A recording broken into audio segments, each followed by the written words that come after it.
Alright, good evening folks, it's Enforcer Matt and welcome back to another short war summary. Today we have some more news coming out about some internal happenings in Russia as well as what's happening on the front line in Ukraine. So with that being said, let's jump right into our first piece of news here, which is from Null Reports, who says the armed forces of Ukraine will try to develop a counteroffensive and break through the Russian defense in order to show the result before the NATO summit in Vilnius on July 11th and 12th.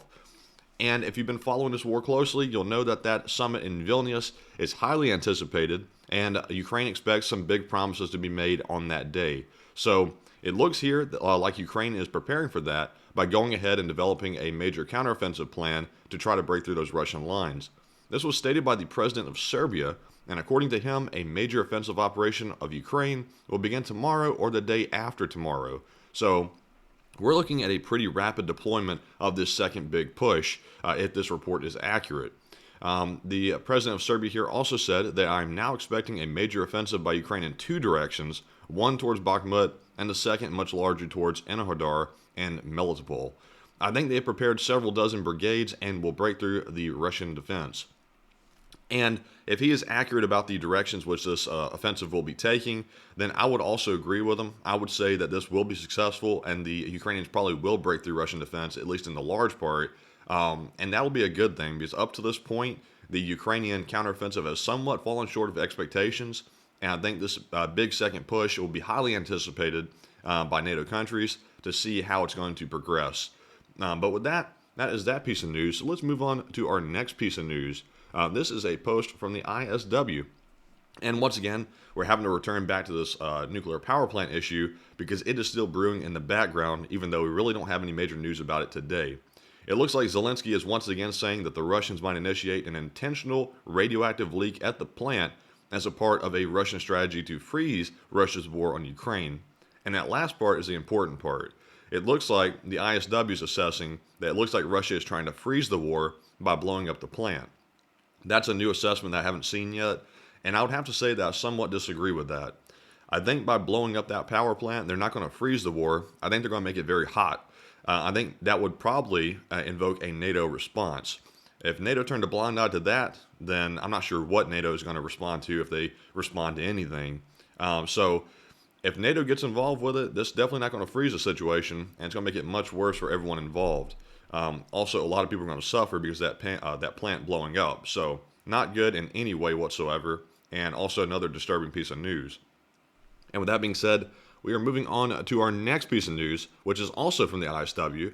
And this one says Russian propagandists are likely conducting an information campaign to destroy the Wagner Group's reputation as a uniquely effective fighting force in support of Russia's MOD. And obviously, we knew this was going to happen. Prigozhin, once he did that coup, the Russians are trying to dispose of him and eventually, I think, kill him. So they're trying to basically start a campaign here where they're trying to slander him, trying to drag his name through the mud, so that way he'll lose support amongst the Russian population and especially amongst those Wagner fighters that are left over that are now going to Belarus. So I'll be interested to see if this is actually successful or not, and to see if maybe the Russian people have somewhat woke up to Putin's propaganda. I personally doubt it, but we'll have to wait and see. So moving on to our next piece of news here, we have a tweet from Clash Report, who says Russian official reveals that the Wagner PMC received 858 billion rubles, which is 9.7 billion in USD, which is a valuable currency, under government contracts. Also, Prigozhin's company, the catering company Concord, provided services worth 9.6 billion, and in total, the Russian government gave him $19.3 billion. That's a ton of money, and that's 1.7 trillion rubles in that worthless currency. So, what this tells us is the Russians did not trust in their military whatsoever, and they had to basically outsource most of the operation to Wagner PMC, which is pretty telling about the state of the Russian military. We knew it was bad, but this tells us exactly how bad and how much they had to rely on Wagner to defend their country. So, pretty big news here. And if y'all recall, a year ago, Putin told the French leadership that they had no part whatsoever in funding Wagner. And now this year, we find out that they funded them not only in part, but in a huge part. So obviously, Putin's lying once again, and his lies have been seen through, and now we know exactly what's going on. And with that being said, we're moving on to our next piece of news, which is also from Clash Report, which says the German Chancellor Schultz calls the issue of a possible seizure of Russia's frozen assets terribly difficult and said that no one yet knows how this can be done. And I would have to say here that from a legal perspective, and I'm no expert in this whatsoever, and if you know something that I don't, please correct me in the comments, that there is an issue with due process here if we're going to play this by the book. Just seizing stuff and liquidating it, there has to be some kind of due process if we're going to do it properly. However, I would argue that Russia has not done anything proper. They invaded a sovereign country, and that was completely wrong. And somebody's got to pay for the rebuilding. And are we going to let the taxpayers pay for it? Or are we going to let Russia pay for it since they're the aggressor and they're in the wrong? I say let Russia pay for it. And I think that we ought to get over the issue of due process and find a way to make this work so that way the aggressor is punished and not anyone else. That's just my opinion, but if you have a different opinion, feel free to leave it down in the comments below. Next up, we have another post about Schultz. Schultz is being rather cheeky here. This one's from Null Reports, by the way. And Schultz said, Germany does not want to supply Kyiv with weapons that can be used to attack Russia when he was asked a question about long-range Taurus missiles. And obviously, it would be good if Germany sent Taurus missiles. However, they have already sent something that can reach into Russia, which is the PZH-2000. And here you can see Schultz being rather cheeky. And I was saying, but anyways, just a little bit of a funny post here. But hopefully, seriously, though, they send those Taurus missiles. That would be a huge help. And up next, we have another tweet from Clash Report. We have a lot of these today. This one says, the Ukrainian battalion commander Major Spartanets, in an interview with the AFP, said the French AMX-10 RCs are not suitable for the offensive because of their thin armor and 152mm artillery shell fragments penetrated through the armor. And that is not a good thing. And the AMX-10s have been a big part of the equipment being sent to Ukraine. And it looks now like Ukrainians are saying that it's not very effective.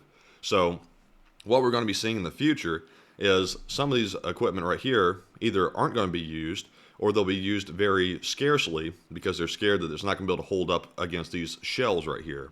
So not good to see, and I have to say hopefully we can send something else to fill that gap that's been created by this insufficiency, but we'll have to wait and see on that one.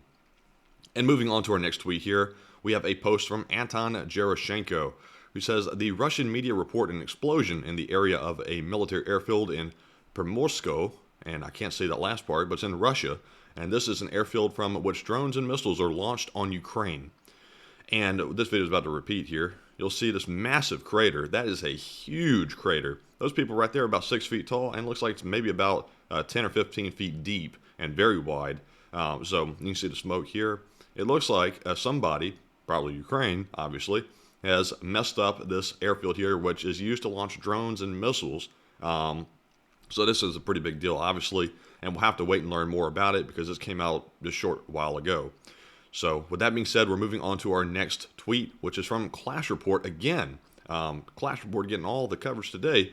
And he said, Poland is deploying 5,000 border guards, 2,000 military, and 500 police officers to the border with Belarus due to the Wagner threat.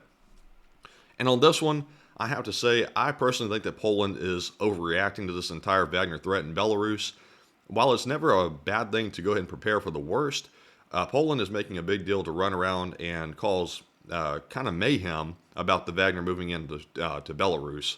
To me, I don't think that the Wagner are ever going to try to invade Poland or do anything to them because they know that that would probably invoke NATO Article 5. But obviously, you know, crazy things can happen, so there's nothing wrong with preparations. But there's also no need to be an alarmist either, like Poland is kind of doing right now. But I won't get on Poland too bad because they've been a huge help to Ukraine in fighting off the Russians. So maybe they're just having a moment. Maybe they just feel like letting their voice be heard a little bit. But obviously, some of y'all might disagree with that. Moving on to our last piece of news here, we have a post from Null Reports, which says, refusing to accept Ukraine into NATO would be suicide for Europe, as it would lay the foundations for a new war, said the Ukrainian Foreign Minister Kuleba. And you see here he's sporting his good old seeing glasses, which are like a trademark of his at this point. And I would have to agree with the statement. I think that Ukraine should be in NATO. It's crucial for NATO security for them to be in it. And also it would be a major benefit to Ukraine because they basically would have an insurance policy that Russia wouldn't reinvade their country later if anything was ever resolved. So I think that I wouldn't go as far as saying it's suicide for Europe not to let Ukraine into NATO, but it would certainly help stability if they were allowed in it. And I'm a huge proponent of that. And hopefully, here in the near future, we will see Ukraine in NATO. But with that being said, that is all of our news for today. And I've been told to say this at the end of the video. Please remember to hit the like button on this video. Please subscribe to our YouTube channel as well so you can get regular updates. Also, go peep our Twitter page and give us a follow over there. We post our news as it happens on the Twitter page, and that's the fastest way that you can get news about the Ukraine war and other breaking events around the world. Also, support us on Patreon if you want to. The Patreon's a pretty cool place over there. Sometimes we post some things on it so you can get an inside view of what's going on at the channel. And with that being said, that is all of our news for now. So we'll be seeing you around, and bye-bye for now.